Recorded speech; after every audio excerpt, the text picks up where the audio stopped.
श्री स्वामी समर्थ. अवधूत चिंतन श्री गुरुदेव दत्त. बाळा, तुझ्या प्रत्येक अडचणींना आज मी वाट देणार आहे.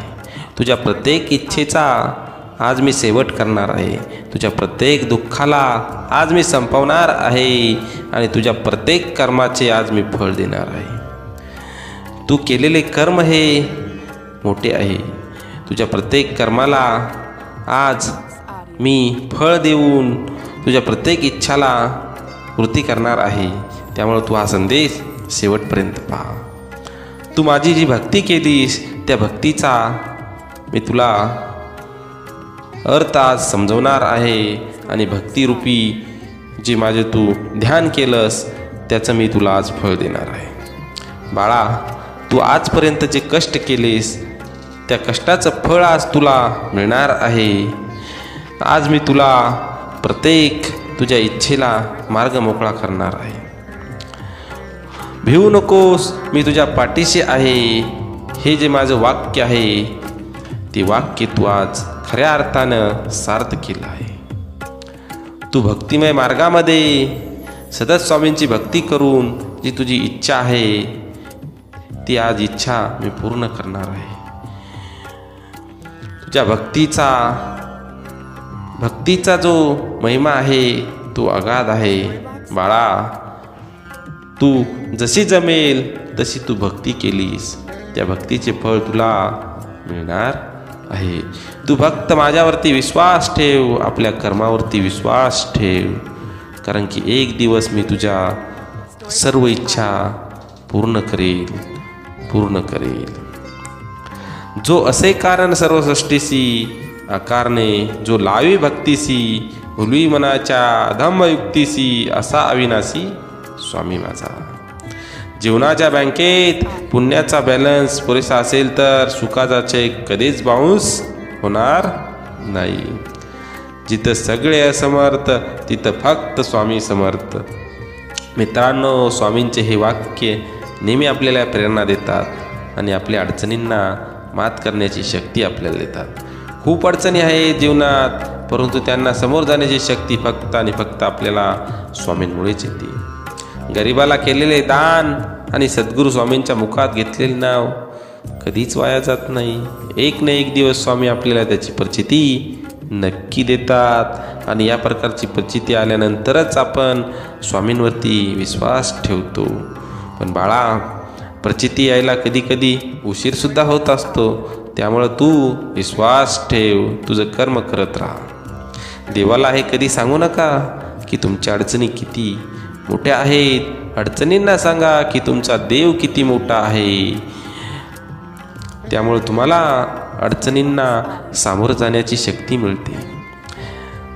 जाणीव ठेव शुद्ध मनासी, काय व्यर्थ बरोबरतो, कशाची असो भूक त्याची, तू पुढे काय ठेवितो. विश्वास ठेव, जिथे संपते मर्यादा तुझी तिथून साथ देतो मी. तू कर मत फिक्र जो हुआ नहीं, मैं करूंगा वो तू सोचा नहीं. ऐक जीवनाचे नश्वर स्वरूप जाणावे, निष्काम कर्म करावे. मोठा अधिकार संपत्ती यांचा चिरकाल भरोसा मानू नये, कारण की ते आज आहे उद्या नाही. त्यामुळे तुमची भक्ती ही सदैव तुमच्यासोबत येणार आहे. मृत्यूनंतरही काय येणार आहे तुमच्यासमोर? फक्त आणि फक्त भक्ती येणार आहे आणि ती भक्ती तुम्हाला भवसागरामधून पार करणार आहे.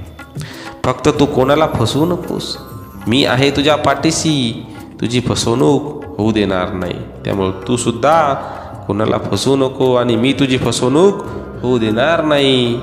स्वामी सदैव आपल्याला असे सांगत असतात. अडचणी आयुष्यात नव्हे तर मनात असतात.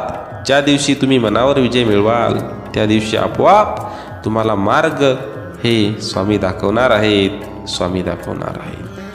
तू कर्म करत जा, फळाची अपेक्षा न करता. अरे, कर्म करणे हे तुझे कर्तव्य आहे आणि तुझ्या कर्माला योग्य फळ देणे ही आमची जबाबदारी आहे.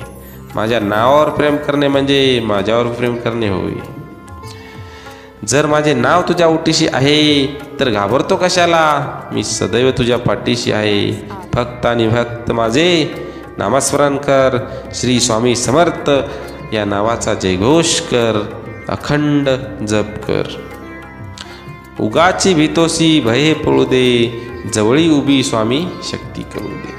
जगी जन्म मृत्यू असे खेळ ज्यांचा, नको घाबरू तू असे बाळ त्यांचा. जिथे नाम आहे तिथे मी आहे, नामानेच मन अंतरंगात प्रवेश करून स्थिर बनते. नामाने काळजी वाटणे नाहीसे होते, मग तळमळी आपोआप जाते. शुद्ध अंतकरण ठेवून नाम घेतले तर भगवंताच्या कृपेचे अनुभव येईल.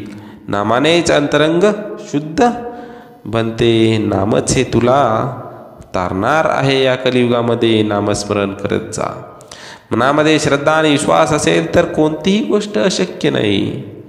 तुमचा विश्वास हा कधीच कमी होऊ देऊ नका. तुमची दृढता, तुमच्या कामाप्रती तुमची दृढता आणि सत्यनिष्ठता ठेवा. मनामध्ये दृढ निश्चय करा की आज मी हे काम पूर्ण करेल, तर तुमचे ते काम पूर्ण झाल्याशिवाय राहणार नाही. जी झुंज तू खेळतो आहेस मनाशी, त्यात तुला मार्ग दाखवत असणार मी. भिवू नकोस, मी तुझ्या सदैव पाठीशी आहे.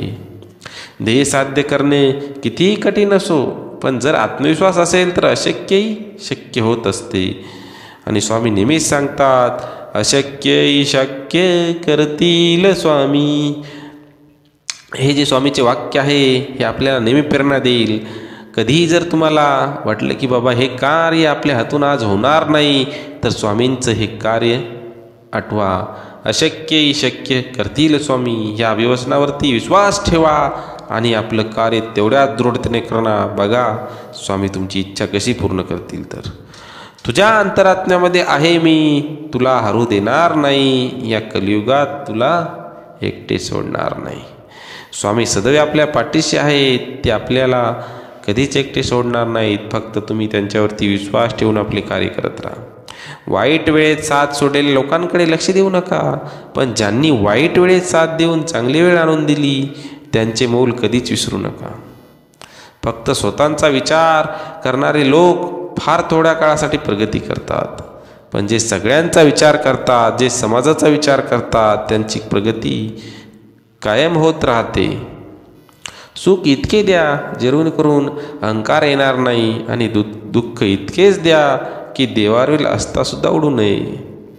जी झुंज तू खेळत आहेस मनाशी, त्यात तुला मार्ग दाखवत राहणार आहे मी. असं म्हणतात की काळजी करणारी माणसं मिळायला भाग्य लागतं, पण अशी माणसं आपल्याला मिळाली आहेत हे समजायला सुद्धा तितकंच भाग्य लागतं. त्यामुळं माणसांना ओळखा, माणसातील देवता ओळखा, माणसातील विचार ओळखा. दगडात मूर्ती बांधण्यासाठी दगडाला टाकीचे घाव सोसावे लागतात, तसेच आपल्यातील मानवी मूर्ती बनण्यासाठी आपल्यालाही परिस्थितीचे घाव सोसावे लागतात. परिस्थिती कुठलीही असेल, तुम्हाला आर्थिक स्वरूपात असेल किंवा तुमचा आजार स्वरूपात असेल किंवा अजून काही स्वरूपात तुम्हाला परिस्थितीचे घाव हे सोसावेच लागतात. पण ते काही काळासाठी असतात, काही मर्यादित काळासाठी असतात. पण त्यामध्ये तुम्हाला आपली जी नौका आहे पाण्यामध्ये उदाहरणार्थ, ती तुम्हाला डगमगू द्यायची नाही. जर तुमची ही डगमगली तर तुम्ही त्या ठिकाणी कोलमडाड आहे. तुम्ही फक्त स्वामींवरती विश्वास ठेवून ह्या नौकेतनं तुम्हाला पार व्हायचे आहे. तुमची खरीखुरी श्रद्धा योग्य ठिकाणी असेल तर पाषाणालाही दैवत्व येते. स्वामी नेहमी सांगतात, तुम्ही फक्त आणि फक्त विश्वास ठेवा. की बाळा, तू भिवू नकोस, तू तुझे कर्म करत राहा. मी तुझ्या सदैव पाठीशी आहे. एक दिवस तुला तुझ्या कर्माचे फळ हे मिळणार आहे. तुझी इच्छा पूर्ण होणार आहे. त्यामुळं तू आपले कर्म करत राहा. कर्म सोडू नको. तू तुझ्या चांगल्या वाटेने जा. तू सदैव चांगले कर्म कर. सदैव आपले कर्म हे स्पष्ट ठेव. वाईटाच्या संगतीला लागू नकोस. अडाणी राहू नका असे स्वामी समर्थ सांगतात. मुलाबाळांना शिकवा, त्यांचे चांगले संस्कार द्या. त्यामुळं तुम्हाला पुढे भविष्यामध्ये त्याची मदत होईल. आईबापाची सेवा करा. हे सुद्धा स्वामी समर्थ सांगतात. आईवडिलांना त्रास देऊ नका, त्यांना दुःख देऊ नका.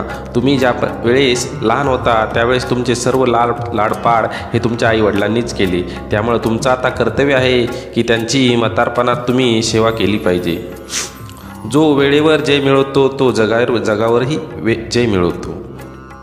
त्यामुळं वेळ महत्त्वाची आहे, वेळेचे पालन करा. दगड धोंड्याची पूजा करण्यात वेळ आणि शक्ती वाया घालू नका. हिंदू धर्मामध्ये देवता अनेक आहेत आणि ते सर्व मीच आहे. दगडामध्येही मीच आहे, तुमच्यामध्येही मीच आहे. त्यामुळं कैलासावरही मीच आहे आणि गरुडावरही मीच आहे. त्यामुळं स्वामी समर्थ सांगतात सर्व मीच आहे. त्यामुळं कुठल्याही एकाच देवाची पूजा करा, एकच देव धरा, एकाचीच भक्ती करा. दान घेण्यासाठी हात पसरू नका, दान देण्यासाठी हात पसरा.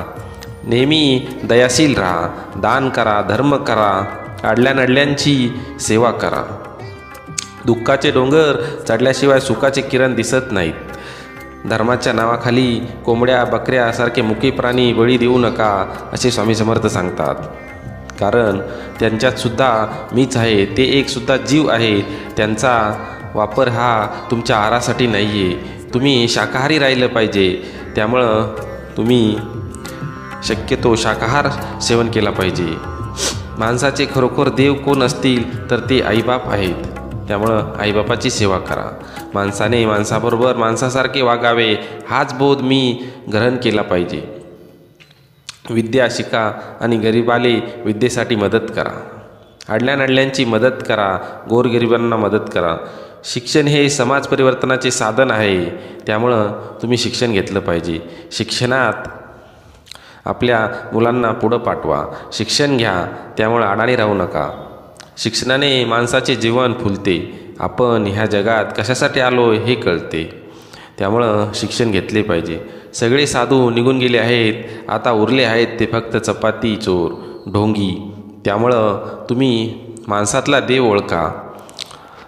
कोणी कितीही जरी काही सांगितले, कारण की आत्ता कलियुगामध्ये कलीचा हा कहर आहे.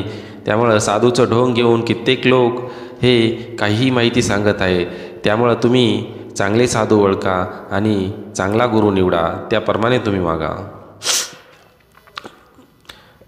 असेच तुम्हाला नवीन संदेश पाहण्यासाठी आपल्या चॅनलला एकदा लाईक आणि सबस्क्राईब करून घ्या.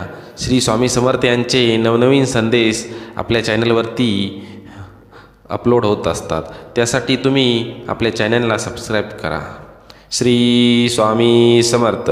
जय जय स्वामी समर्थ.